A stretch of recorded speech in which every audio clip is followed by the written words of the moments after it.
Em 22 de junho de 2024, chega uma ligação ao serviço de emergência 911 da cidade de Grace Harbor, estado do Maine.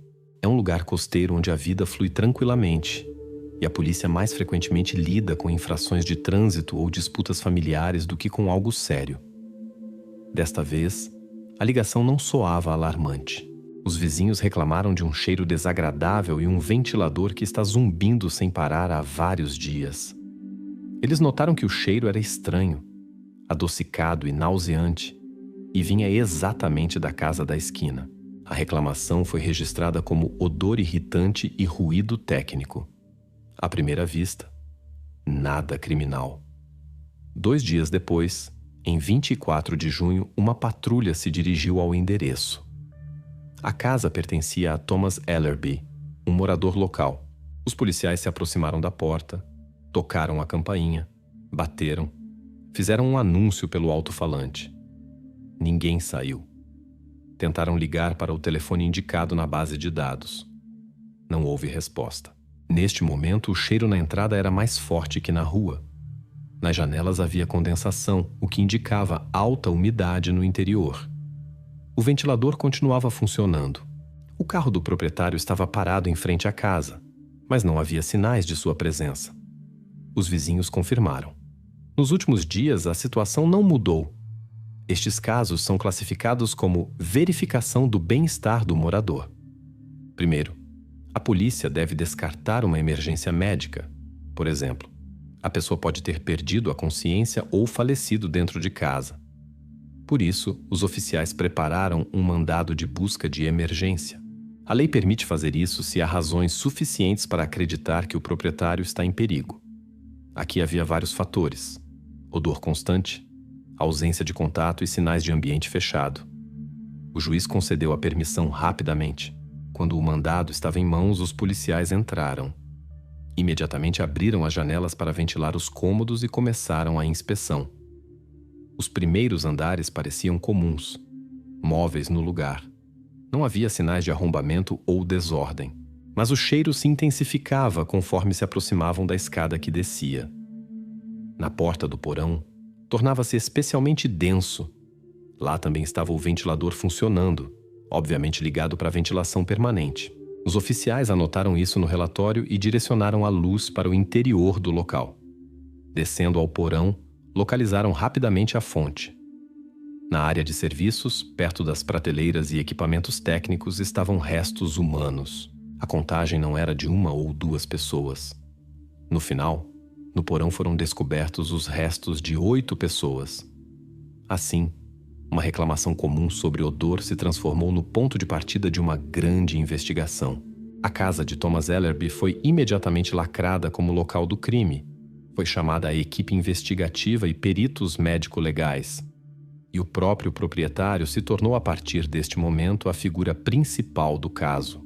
A casa onde encontraram 8 corpos pertencia a uma só pessoa. Os documentos do imóvel no endereço 417 Avenida Maple estavam registrados em nome de Thomas Ellerby. Ele tinha 58 anos. Na pequena cidade, todos sabiam que era exatamente sua casa. E agora, precisamente este fato transformava um morador aparentemente comum de Grace Harbor na figura número 1 para essa investigação. Quem era este homem? Thomas Ellerby não parecia uma pessoa capaz de se encontrar no centro de um caso horrendo. Ele ensinava música na escola Harborside Middle. Seus alunos o conheciam como um professor exigente, mas justo, que sempre estava disposto a ficar depois das aulas para ajudar com as partes difíceis. À tarde, podia ser encontrado na igreja São Luke's, onde tocava órgão.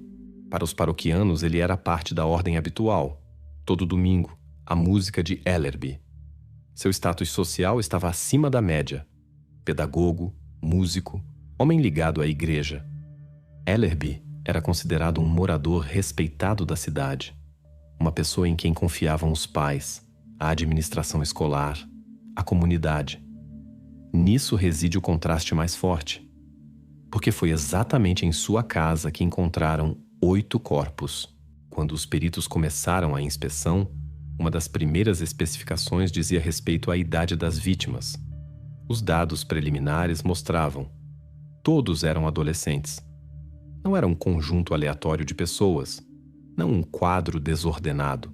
Era um grupo de vítimas da mesma idade, o que imediatamente os conectava com o mundo do próprio Ellerby.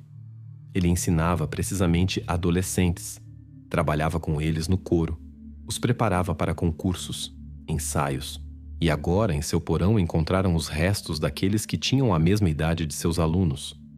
A partir deste momento, o caso deixou de ser simplesmente um enigma criminal.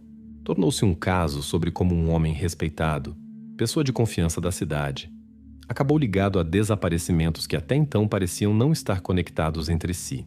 Precisamente aqui, a investigação obteve um novo ponto de partida. Era necessário verificar cada passo de Thomas Ellerby e entender como ele se encontrou no centro de uma história que abalou toda a cidade. Após a descoberta no porão, a polícia precisava entender: havia alguma conexão documental entre Thomas Ellerby e as vítimas? Para isso, os investigadores revisaram todos os casos de pessoas desaparecidas no condado no último ano. Trabalho de rotina, verificação de datas, nomes, circunstâncias. Mas o resultado foi inesperadamente direto. Todas as 8 pessoas cujos restos foram encontrados na casa já constavam como desaparecidas. E todos eram participantes do coro escolar dirigido pelo próprio Ellerby. Agora era necessário determinar onde exatamente começava esta cadeia. Os investigadores elaboraram uma cronologia. Primeiro ponto. 7 de setembro de 2023. Ellerby anuncia oficialmente um programa adicional para vocalistas talentosos. Ensaios, preparação para concurso regional, aulas individuais. Os pais percebem isso como uma chance para os filhos se destacarem. Ninguém viu nada suspeito nisso. Um mês depois, em 19 de outubro de 2023, o primeiro adolescente não volta para casa. Primeiro a polícia supôs fuga. Na família falavam de conflito, e o caso não se destacava entre outros. Mas nos meses seguintes, os desaparecimentos começaram a se repetir. Com intervalos de várias semanas, a cidade perdia mais um participante do coro. O último caso foi registrado em 6 de junho de 2024. No total, em 9 meses desapareceram 8 pessoas. Quando todos estes episódios foram colocados em uma linha, ficou claro: formavam um esquema único. O denominador comum era óbvio demais para deixar dúvidas. Cada desaparecimento ocorria no dia ou logo após o adolescente participar de um ensaio com Ellerby. O cronograma do coro e as datas dos relatórios de desaparecimento coincidiam quase completamente. Assim, a investigação estabeleceu um fato rígido. Em 9 meses, desapareceram 8 alunos de um mesmo coro. Todos constavam na base como desaparecidos, e todos acabaram no porão de seu professor de música. Isso se tornou o ponto-chave a partir do qual começou a investigação completa das atividades de Thomas Ellerby. Depois que a investigação estabeleceu a conexão entre Ellerby e os alunos desaparecidos, restava o próximo passo: encontrar evidências materiais. Os corpos no porão eram por si só uma prova terrível, mas a polícia precisava de mais. Objetos que mostrassem como exatamente este homem agia e o que o conectava às vítimas na vida cotidiana. A busca na casa continuou por vários dias. Cada cômodo foi fotografado e filmado. Objetos foram examinados conforme protocolo. O sótão chamou atenção especial. Geralmente este local guarda caixas velhas, entulho que não é necessário no cotidiano. Mas foi exatamente lá que os investigadores subiram para verificar se havia algo em comum. E realmente, entre a poeira e vigas de madeira, descobriram várias caixas hermeticamente fechadas. Por fora pareciam comuns, sem marcações, sem inscrições, mas cada uma estava cuidadosamente empilhada e lacrada com fita adesiva. O que havia dentro? As caixas foram abertas uma por uma, e imediatamente ficou claro: não eram pertences pessoais de Thomas Ellerby. Dentro havia cadernos escolares, diários, livros didáticos com assinaturas. Em alguns havia marcadores, em outros, anotações nas margens. Isso pertencia aos adolescentes. Os objetos estavam organizados como se tivessem sido especialmente coletados. Não era um conjunto aleatório, mas toda uma coleção. Os peritos fizeram verificação. Caligrafias, assinaturas, datas, desenhos, tudo batia. Estes objetos pertenciam àqueles mesmos 8 desaparecidos. Para essa investigação, isso se tornou a primeira confirmação direta de que na casa de Ellerby estavam não apenas eles mesmos, mas também seus pertences pessoais. E isso significava que a conexão entre o professor e os desaparecimentos se tornava ainda mais sólida. Mas entre as descobertas do sótão se destacava um objeto. Na pilha de cadernos havia um envelope com impressões dos horários do coro Harborside Middle. Eram documentos oficiais que Ellerby usava para planejar as aulas. E precisamente nestas folhas havia anotações manuscritas. Ao lado dos sobrenomes dos 8 adolescentes foram feitas marcações especiais. Datas, círculos, marcas de verificação. Estes papéis não eram simplesmente parte do processo educativo. Eles se transformavam em evidência porque mostravam uma seleção. Para a investigação, isso se tornou um momento decisivo. Agora estava provado. Os desaparecimentos não foram acidentais. Cada um deles estava previamente relacionado aos ensaios do coro, e o próprio Ellerby anotava isso nos documentos. Estas listas se tornaram a primeira evidência material, indicando a premeditação de suas ações. A partir deste momento, a investigação mudou de rumo. Agora, a polícia buscava não apenas evidências dentro da casa, mas também começou a coletar todas as informações possíveis sobre como exatamente Ellerby preparava suas ações, com quem contatava e que passos tomava fora de sua casa. Após a descoberta de evidências na casa de Thomas Ellerby, a questão sobre seu status para as autoridades policiais não se colocava mais. Até então, ele constava como testemunha e proprietário da casa onde foi feita a descoberta. Mas já em 24 de junho de 2024, a situação mudou radicalmente. Com base nos corpos descobertos, pertences pessoais dos adolescentes desaparecidos e horários com anotações, o tribunal emitiu um mandado de prisão. Este foi o momento quando Ellerby oficialmente se transformou de professor respeitado e organista em principal suspeito no caso dos desaparecimentos e morte de 8 pessoas. Sua detenção transcorreu calmamente. Ellerby foi preso em sua própria casa, onde continuava a busca. Os policiais apresentaram um mandado. Ele não ofereceu resistência. Tudo aconteceu sob câmeras para que o processo tivesse plena força jurídica. Explicaram seus direitos, o levaram à delegacia do condado, onde já se preparava o protocolo do primeiro interrogatório. A partir deste momento, ele ficou em isolamento, e a casa na Avenida Maple foi completamente lacrada e entregue aos criminalistas. Em seguida, a atenção da investigação se voltou para sua reação. A primeira coisa que queriam registrar era sua posição sobre os corpos encontrados. Na sala de interrogatório, na presença de um advogado nomeado, apresentaram a Ellerby a lista de acusações e fizeram a pergunta direta: como os restos de 8 adolescentes chegaram ao porão de sua casa? Segundo o protocolo, sua resposta foi extremamente breve. Ellerby se recusou a explicar o que acontecia, declarou que houve um erro e que não tinha relação com a descoberta. Em seguida, invocou seu direito de não testemunhar contra si mesmo e exigiu um advogado para todos os procedimentos posteriores. Tal comportamento se tornou uma barreira para essa investigação. Do suspeito não veio nenhuma informação que pudesse esclarecer sua versão dos eventos. Ele não negava o fato de ser proprietário da casa, mas se recusava a responder perguntas sobre os objetos e corpos encontrados. Para os investigadores, isso significava uma coisa: a linha de defesa se construía sobre silêncio total. No sentido jurídico, a recusa em cooperar junto com a gravidade das evidências apresentadas limitava drasticamente suas possibilidades. O tribunal considerou a questão da medida preventiva, considerando que se tratava de 8 mortos encontrados em uma casa que pertencia a Ellerby, e considerando os horários encontrados no sótão, ele não tinha nenhuma chance de liberação sob fiança. O juiz decidiu mantê-lo sob custódia sem direito a depósito de fiança.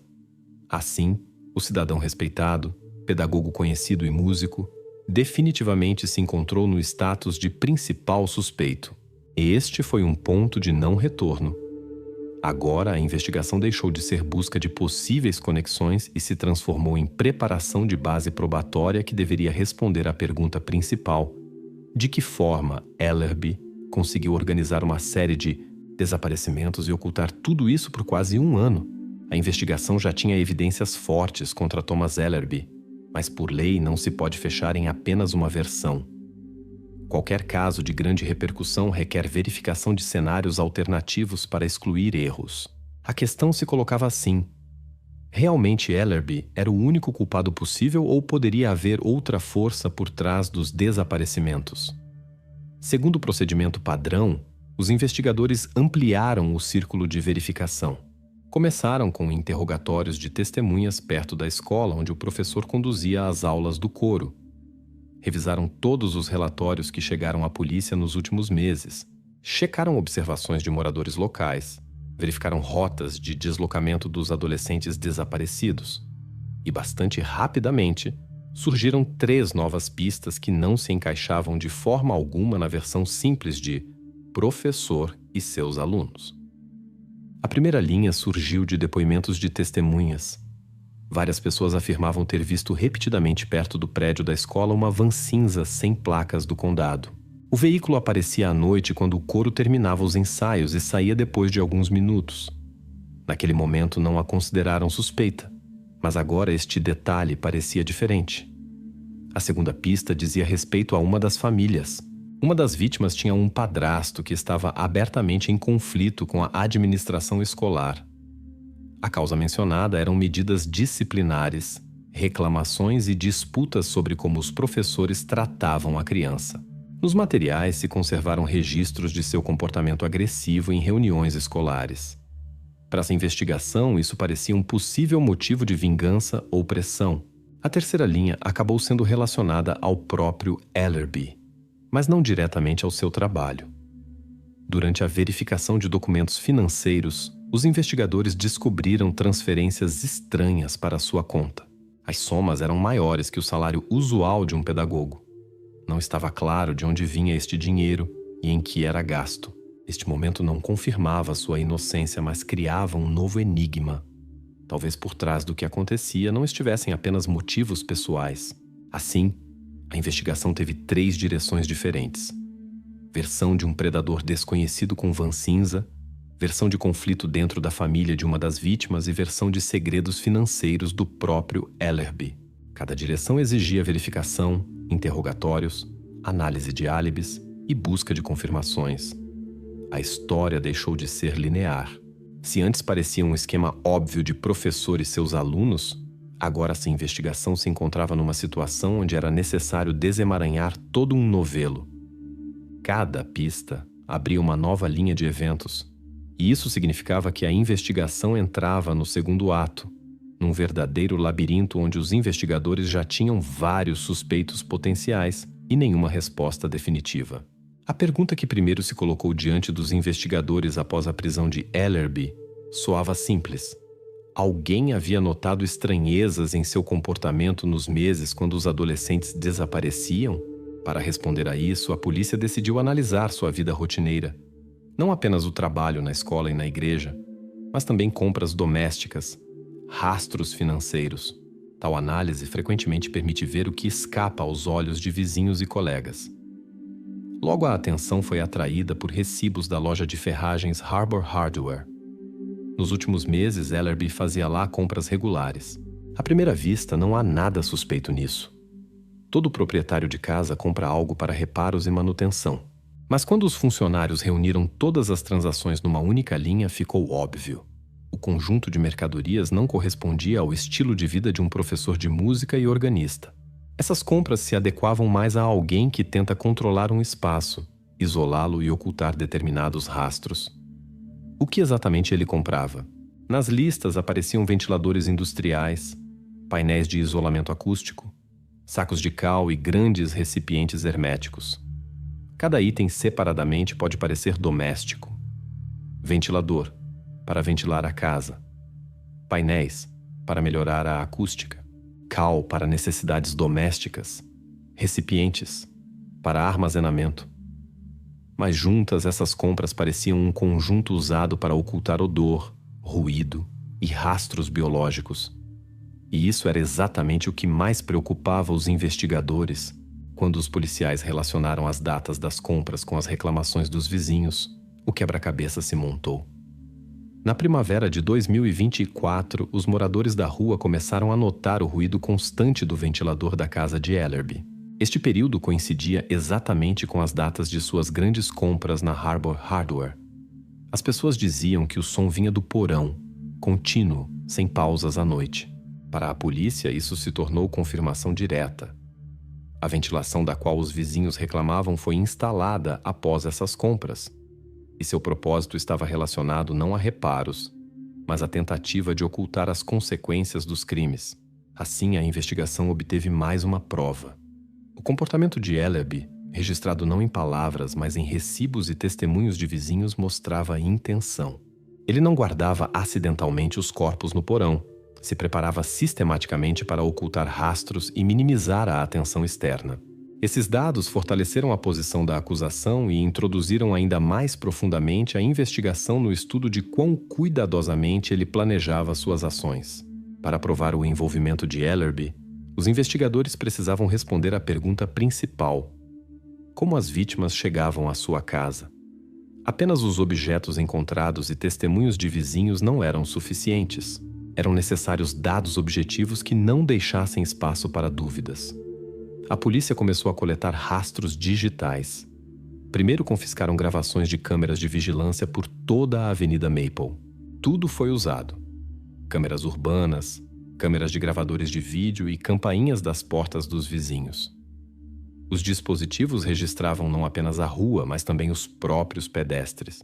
Precisamente nestes arquivos foi encontrado o que a investigação procurava. As câmeras registraram os últimos minutos de vida das vítimas, e agora, os investigadores tinham a possibilidade de reconstruir a cadeia de eventos passo a passo. O que mostraram as gravações? Em diferentes datas se traçava uma mesma cena. Thomas Ellerby caminha pela rua ao lado de um dos adolescentes. Eles conversam calmamente, sem sinais de coerção. Ambos dobram em direção à sua casa. E aí a gravação se corta. Houve 8 destes episódios, exatamente conforme o número de desaparecidos. Esta foi a prova-chave. Ninguém de fora atraía as crianças. Ninguém as esperava perto da escola. Toda vez Ellerby mesmo as levava para sua casa. Para excluir qualquer dúvida, a polícia verificou também outros rastros digitais. Foram obtidos dados de operadoras de celular. A análise dos sinais dos telefones mostrou o mesmo quadro. Os dispositivos de todos os 8 adolescentes paravam de emitir sinal exatamente quando se encontravam na área da casa de Ellerby. A geolocalização se cortava num único endereço: 417 Avenida Maple. Assim, as gravações de vídeo e dados das redes móveis coincidiram. As câmeras mostraram que Ellerby pessoalmente acompanhava os adolescentes, e os dados telefônicos confirmaram que era exatamente em sua casa que perdimos contato com o mundo exterior. Essas evidências funcionaram como uma morsa. Encerraram vítimas e suspeito no mesmo local e ao mesmo tempo. A partir deste momento, a versão de desaparecimentos acidentais caiu definitivamente, e a investigação se concentrou na busca de como exatamente Ellerby planejava e ocultava suas ações. Para entender o que exatamente acontecia com os adolescentes após entrarem na casa de Ellerby, a investigação se baseou em dados de criminalistas. Sem conclusões médicas precisas, isso permaneceria apenas especulações. Em 10 de julho de 2024, ficou pronto o relatório da perícia médico-legal. O documento se tornou um dos mais importantes do caso. Ele uniu todos os 8 casos num esquema único e confirmou: a causa da morte em todas as vítimas era idêntica. Os peritos descreveram detalhadamente o mecanismo. Nas amostras de tecidos foram descobertos rastros de sedativos potentes. Isso significava que os adolescentes primeiro eram colocados em estado de inconsciência. Mas a coisa não se limitava a isso. Praticamente em todos os casos estavam presentes sinais de asfixia. A formulação médica indicava sufocamento, ou seja, não agia uma raiva espontânea, mas um cenário claro e metódico. Primeiro, controle sobre a vítima através de medicamentos. Depois, a ação final. Tal método de 2 etapas indicava cálculo. Não foi uma explosão emocional acidental, não violência caótica. Ellerby agia friamente, escolhendo a sequência de passos para excluir resistência. Os peritos chegaram à conclusão: todos os 8 adolescentes morreram pelo mesmo esquema. Isso confirmou mais uma vez o caráter serial dos crimes e mostrou que se tratava de planejamento, não de episódios isolados. A próxima etapa consistia na busca de rastros biológicos que pudessem definitivamente conectar as vítimas à casa e automóvel de Ellerby. Em 29 de julho de 2024 foi concluída a perícia de DNA. Os materiais para análise foram retirados do porão, das caixas do sótão, dos móveis e do interior do carro. O laboratório comparou os perfis com o banco de dados e amostras oficiais fornecidas pelas famílias dos desaparecidos. Os resultados foram inequívocos. Os perfis de DNA de todas as 8 vítimas foram descobertos na casa. Os rastros se conservaram nas paredes e piso do porão, nos pertences pessoais encontrados no sótão, assim como no porta-malas do automóvel de Ellerby. Isso significava que os adolescentes não apenas estiveram dentro de sua casa, mas também foram transportados por ele pessoalmente. Assim, a perícia colocou o ponto final na cadeia de evidências. Causa da morte idêntica. Mecanismo confirmado. O DNA conectou vítimas, local e suspeito num sistema único. A ciência confirmou completamente o que antes era apenas uma versão da investigação. Agora a acusação tinha não apenas motivo e evidências indiretas, mas também prova científica direta. Tudo isso se tornou o fundamento para a preparação do processo judicial, onde se deveria verificar se esta base probatória resistiria à pressão da defesa. Após uma série de declarações bombásticas e publicações na imprensa, a atenção ao caso Ellerby permanecia alta, mas dentro da própria investigação era necessário entender não apenas as evidências principais, mas também as versões secundárias que surgiram na etapa inicial. Lembremos, no campo de visão da polícia havia 3 linhas adicionais. É a van cinza vista perto da escola. É o padrasto conflituoso de um dos desaparecidos. E são as transferências financeiras suspeitas que supostamente poderiam indicar acordos secretos de alguém. Os investigadores eram obrigados a verificar cada uma dessas versões. Ignorar tais dados é impossível. Qualquer falha pode levar ao colapso do caso no tribunal. Por isso, o trabalho foi metódico. Em cada linha foram interrogadas testemunhas, coletados documentos, confiscados rastros digitais. Isso levou várias semanas, e no final cada uma dessas versões recebeu sua explicação. Primeiro, a van cinza. Vários estudantes e 2 pais afirmavam tê-la visto nas tardes perto da Harborside Middle. Descobriu-se que o automóvel pertencia a um instalador de ar-condicionado que trabalhava num prédio vizinho. O rastreador GPS em seu carro confirmou as rotas. Nas datas, quando desapareciam os adolescentes, a van realmente estava perto da escola, mas o horário coincidia com seus pedidos de trabalho. Os documentos dos pedidos e depoimentos de clientes confirmaram completamente o álibi. A segunda versão dizia respeito ao padrasto de uma das vítimas. Seus conflitos com a escola eram reais e registrados nos protocolos das reuniões de pais. Contudo, na verificação detalhada, descobriu-se que no dia do desaparecimento de sua enteada, ele estava trabalhando fora da cidade. As folhas de ponto, câmeras da empresa e depoimentos de colegas confirmaram sua presença no turno. Este álibi não deixava espaço para dúvidas. A terceira linha parecia a mais nebulosa. As transferências financeiras que chegavam à conta de Ellerby. Inicialmente causaram suspeitas. As somas eram maiores que sua renda usual. Mas quando os documentos foram revisados completamente, descobriu-se que eram pagamentos do fundo da igreja. Ellerby havia comprado um novo órgão para o templo São Lux, e os pagamentos seguiam por contrato de parcelamento. Na contabilidade da igreja se conservaram os originais dos documentos e confirmações dessas transações. Assim, o dinheiro não tinha relação com os desaparecimentos e se explicava por sua atividade profissional. O resultado dessas verificações foi o único possível. Todas as linhas secundárias esbarraram em álibis impenetráveis ou receberam explicação lógica. A van cinza se revelou transporte de trabalho.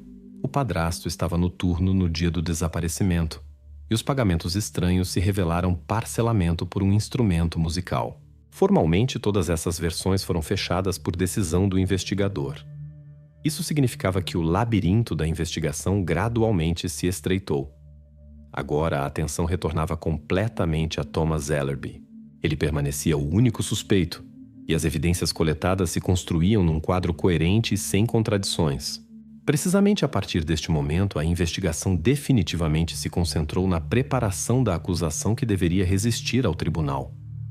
Se a investigação já tinha todas as provas contra Thomas Ellerby, restava a pergunta principal: por quê? Se excluir dinheiro, vingança ou encomendas de alguém, o que poderia ter impulsionado um respeitado professor escolar e organista a uma série de assassinatos cuidadosamente preparados? Para responder a isso, os investigadores se voltaram para sua saúde e psique. Foram solicitados os prontuários médicos de Ellerby, assim como foi designada uma perícia psiquiátrica judicial. O estudo dos documentos médicos revelou uma série de problemas. Ellerby sofria de perda auditiva progressiva, acompanhada de tinnitus, zumbido constante nos ouvidos. Para um músico e professor, isso não era simplesmente um incômodo, mas uma catástrofe. Os médicos registravam que nos últimos anos sua audição piorou drasticamente. Em combinação com isso, os psiquiatras revelaram nele um transtorno de adaptação. Ele não conseguia se resignar com as mudanças em sua vida. Acrescentaram-se traços narcisistas de personalidade, desejo de controlar outros e relação dolorosa com o próprio status. A perícia reuniu tudo isso num quadro único. Ellerby percebia a perda auditiva como o fim de sua identidade. A música e as vozes infantis puras com as quais trabalhava se tornaram para ele uma ideia obsessiva. Segundo a conclusão dos peritos, o motivo se formou numa lógica patológica. Ele queria preservar as vozes de seus alunos na forma como soavam para ele então, enquanto sua audição ainda lhe permitia percebê-las e antes que mudassem com a idade. Do ponto de vista de uma pessoa normal, isso soa como uma justificativa perversa. Mas para ele mesmo se tornou ideia fixa, justificando o que fazia. Ao mesmo tempo, se colocava a principal pergunta jurídica. Ele percebia o que fazia? Estava em condições de responder por suas ações? A essas perguntas deveria responder a perícia psiquiátrica judicial. Apesar dos diagnósticos estabelecidos, os médicos chegaram a uma conclusão inequívoca. Thomas Ellerby entendia o caráter de suas ações e podia se controlar. Ou seja, permanecia são no momento de cometer cada um dos crimes. Assim, os peritos confirmaram. Não se tratava de um colapso acidental e não de loucura, mas de atividade sequencial, patologicamente motivada, mas ainda assim consciente. Esta conclusão foi decisiva. Agora a acusação tinha não apenas evidências, mas também conclusão oficial sobre sua sanidade. Isso significava que haveria tribunal pela frente, e Ellerby compareceria diante dele como pessoa completamente capaz de assumir responsabilidade por seus atos. O interrogatório final de Thomas Ellerby se tornou o momento-chave de toda a investigação. Neste momento, a investigação tinha uma base probatória completa. Depoimentos de testemunhas, rastros digitais, resultados de perícias, objetos encontrados e conclusões médicas. A pergunta agora não era se há evidências suficientes, mas como o próprio suspeito se comportaria quando tudo isso fosse apresentado pessoalmente a ele. O motivo formal para o encontro era óbvio. Antes de transferir o caso ao tribunal, os investigadores deveriam realizar um interrogatório conclusivo, fixando-o em protocolo. Desta vez, decidiram ir até o fim, apresentar cada evidência, cada prova, para ver a reação de Ellerby. Era um momento de confronto direto. O homem que se considerava pedagogo respeitado e organista pela primeira vez se encontrava face a face com o quadro construído contra ele.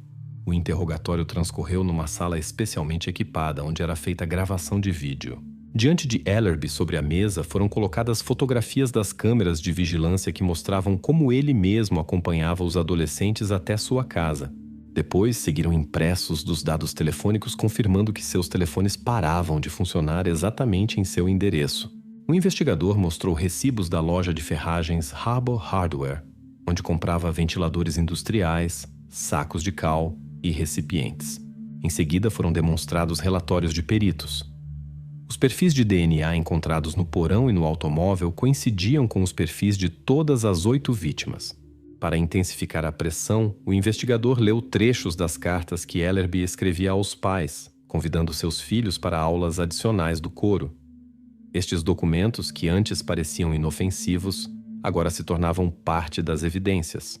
Acrescentaram-se dados de logs de T. Foram registradas suas consultas sobre medicamentos e meios para isolamento de ambientes. Cada prova se sobrepunha à outra, como tijolos de uma parede que lenta, mas implacavelmente se fechava ao seu redor. Todos esses materiais foram apresentados sequencialmente, e a reação de Ellerby foi tal que ninguém esperava. O protocolo do interrogatório registrou seu silêncio. Ele não discutia, não negava, não fazia tentativas de se justificar. Não havia emoções, nem explosões de raiva, nem lágrimas. Indiferença completa. Os investigadores diziam que este silêncio soava mais alto que quaisquer palavras.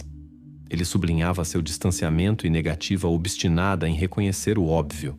No final do interrogatório, o investigador fez uma última tentativa. Fez a pergunta direta que soava como desafio. Por que você fez isso, Thomas? Na sala reinou uma pausa. Ellerby levantou o olhar, olhou diretamente para o investigador e pronunciou uma frase curta. Só falarei no tribunal. Essas palavras se tornaram o resultado de toda a investigação. Não houve confissão, não houve explicação. Ele manteve o silêncio até o fim, deixando as últimas respostas para a sala do tribunal. E era exatamente para lá que agora se transferia o centro dos eventos, para o processo que deveria colocar o ponto final no caso de Thomas Ellerby. Quando a investigação coletou toda a massa de evidências, parecia que o quadro dos crimes já estava completamente construído. Mas o Ministério Público entendia. Para o tribunal era necessário um argumento contundente que destruísse qualquer tentativa da defesa de se referir à casualidade ou colapso psíquico. Tal argumento surgiu durante a análise do laptop de Thomas Ellerby, confiscado na busca. Os criminalistas digitais estudaram por semanas o disco rígido. Verificaram cada pasta, cada arquivo temporário. A primeira coisa que encontraram foram cartas aos pais com proposta de ensaios adicionais do coro. Essas cartas eram parte das evidências desde o início. Mas muito mais importante foi o que se conservou na memória do computador. Os rascunhos. Precisamente eles se revelaram cruciais.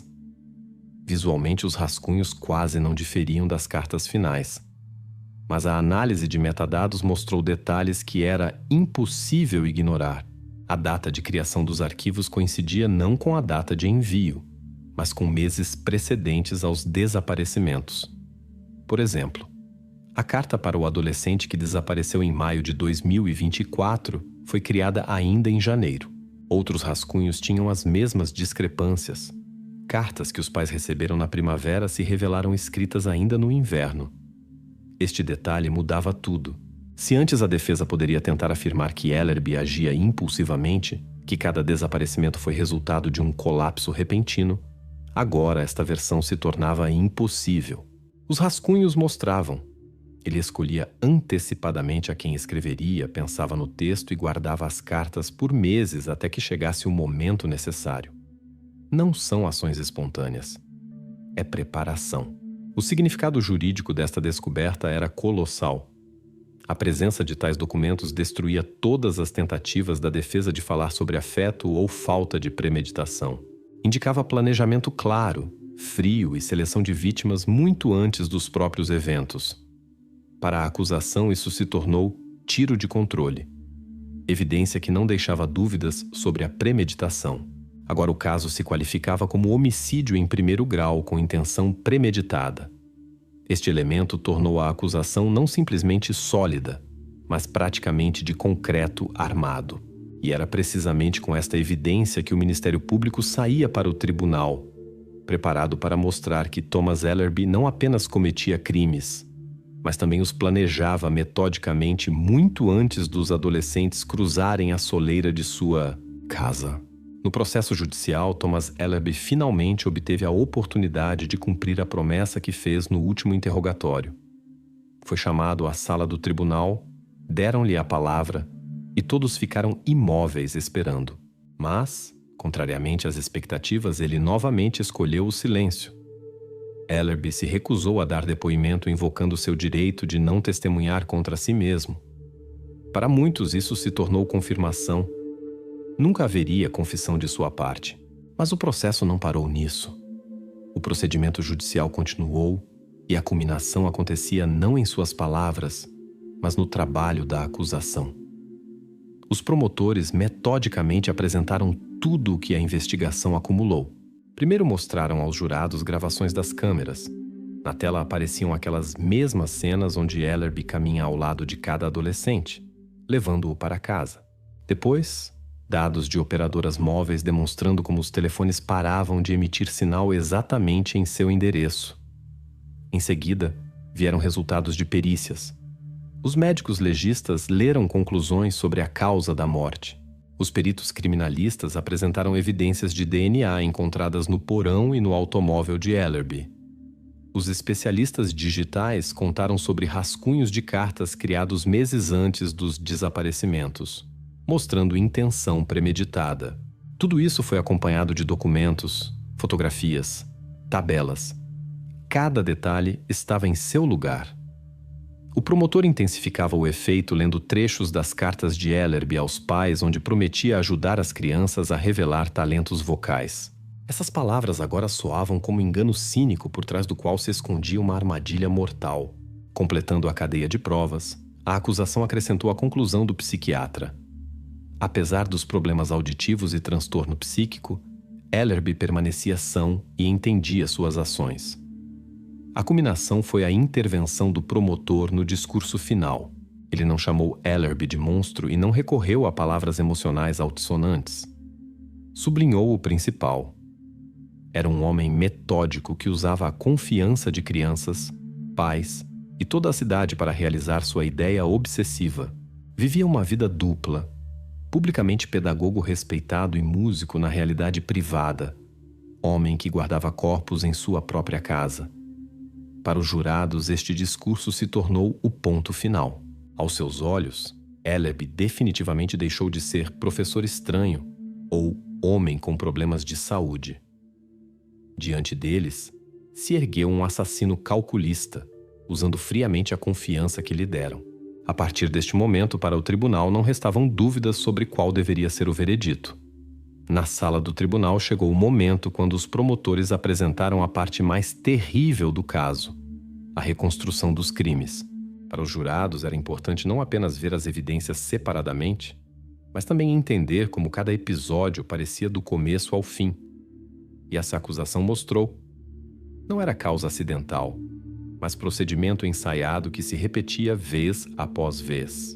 A reconstrução se construía sobre o conjunto de dados, cartas e seus rascunhos, rastros digitais, depoimentos de testemunhas, perícias. Tudo isso se colocou num esquema único que demonstrava que cada desaparecimento acontecia pelo mesmo algoritmo. Nisso residia o horror principal. Tudo foi levado à repetição rotineira, como numa linha de montagem. Primeiro, a investigação mostrou a etapa preparatória. Ellerby escolhia antecipadamente a futura vítima e compunha rascunho de carta para os pais. Nestes rascunhos se indicavam datas e pretextos para ensaios adicionais. Depois a carta era enviada no momento conveniente. Os pais a viam como proposta habitual de aula e concordavam. Em seguida vinha o próximo passo: encontro após as aulas. Ellerby acompanhava o aluno numa caminhada pelo parque, o que as câmeras de vigilância e testemunhas registraram. Esta caminhada era o momento-chave. Precisamente assim, o adolescente se encontrava ao seu lado fora da escola, num ambiente neutro, e caminhava tranquilamente até sua casa. A entrada na casa e subsequente desaparecimento se registrava pelos dados dos telefones e rastros digitais. Depois a reconstrução passava ao porão. Lá começava a segunda etapa: o assassinato. Os peritos confirmaram que primeiro se aplicavam sedativos. O adolescente perdia a consciência e parava de resistir. Depois seguia o passo final, sufocamento, que se registrava como causa direta da morte em todos os 8 casos. Etapa final, ocultação. O porão estava equipado antecipadamente. Paredes falsas, ventilação, recipientes. Precisamente lá ele colocava os corpos usando cal para retardar a decomposição e ventiladores para retirar o odor. Tudo isso foi confirmado pelas compras na loja de ferragens e depoimentos de vizinhos sobre ruído constante. A conclusão principal da reconstrução era óbvia. Nas ações de Ellerby não havia espontaneidade ou caos. Cada passo foi planejado, cada detalhe pensado. Desde a seleção da vítima até a ocultação do corpo, tudo obedecia a um cenário frio, metódico. E precisamente isso fixou sua imagem aos olhos dos jurados. Não um homem em estado de afeto, não um louco, mas um assassino calculista que conscientemente ia em direção ao seu objetivo e fez tudo para ocultar rastros. Esta reconstrução se tornou ponte para a próxima etapa do processo. Discussão pelos jurados do veredito que deveria determinar seu destino. Em 9 de maio de 2025, o processo entrou em sua etapa final. Após os discursos finais do promotor e advogado, os jurados se retiraram para a sala de deliberação. A atmosfera na sala estava tensa. Todos entendiam que a decisão já estava próxima, mas ninguém sabia quanto tempo seria necessário para tomá-la. Geralmente, em tais casos, as sessões podem se arrastar por horas ou até dias. Mas desta vez, tudo passou diferente. Os jurados voltaram em menos de 2 horas. Tal prazo curto significava uma coisa: praticamente não havia dúvidas em sua decisão. Quando voltaram à sala, reinou silêncio completo. O presidente do júri se levantou, entregou a folha com a decisão ao juiz e este começou a lê-la. O veredicto era claro e inequívoco: culpado. Ellerby foi considerado culpado em todos os 8 pontos de acusação de homicídio em primeiro grau. Cada desaparecimento, cada morte foi reconhecida como ação planejada. A sala ouviu em silêncio. Ninguém se surpreendeu, mas o momento mesmo produziu forte impressão. A investigação e processo de vários meses terminavam com reconhecimento jurídico de sua culpa. O próximo passo foi a sentença. O juiz, apoiando-se no veredicto dos jurados, leu a decisão final. Thomas Ellerby é condenado à prisão perpétua sem direito à liberdade condicional. Isso significava que passaria o resto de sua vida na prisão, não tendo a menor chance de sair livre. Assim, a história que começou com reclamação sobre odor e ruído de ventilador terminou na sala do tribunal. A sentença colocou ponto no caso criminal, mas para a cidade e famílias das vítimas, esta história ainda por muito tempo permaneceria ferida que não cicatriza. Após o anúncio da sentença, restava ainda uma pergunta importante. O que fazer com a casa na Avenida Maple, onde aconteceu tudo de mais terrível? Este endereço instantaneamente se transformou em símbolo, e não no bom sentido. À casa começaram a chegar curiosos, surgiram rumores e até tentativas de organizar excursões sombrias. Para parentes das vítimas e toda a cidade, isso se tornou dor adicional. O município, junto com as famílias das vítimas, tomou a decisão de que a casa não deveria continuar existindo como lembrança do mal. E logo após a conclusão do julgamento, o prédio foi demolido. Esta decisão era percebida não como ato de destruição, mas como tentativa de limpar a cidade da sombra que sobre ela caiu. No local do crime não há mais paredes, não há porão, não há rastros. Lá restou espaço vazio, mas destruir o mal é apenas metade do trabalho. Era importante criar algo novo que preservasse a memória das vítimas. A iniciativa partiu dos moradores da cidade. As pessoas coletaram fundos. Ao projeto se conectaram o distrito escolar, a igreja, empresários locais. O resultado foi o surgimento de um memorial no Seaglass Park, naquele mesmo parque pelo qual Ellerby levava as crianças até sua casa. Agora lá está instalada a composição comemorativa com os nomes dos 8 mortos. Este local se tornou ponto de memória onde vêm famílias, alunos e moradores para depositar flores e honrar a memória. O caso Ellerby mudou o próprio sistema. O distrito escolar revisou completamente as regras de segurança. Agora, aulas individuais e ensaios extracurriculares são estritamente regulamentados. Os pais são obrigados a assinar consentimento para cada visita. E os encontros acontecem apenas no território da escola e apenas com portas abertas. Essas medidas se tornaram resultado direto da tragédia. Mas as principais consequências tinham caráter imaterial. Grace Harbor, onde antes reinava a atmosfera de confiança, onde as pessoas se conheciam pelos nomes e deixavam as portas abertas, perdeu este sentimento. A ilusão de segurança desapareceu. A cidade continuou vivendo, mas as cicatrizes desta história ficaram para sempre.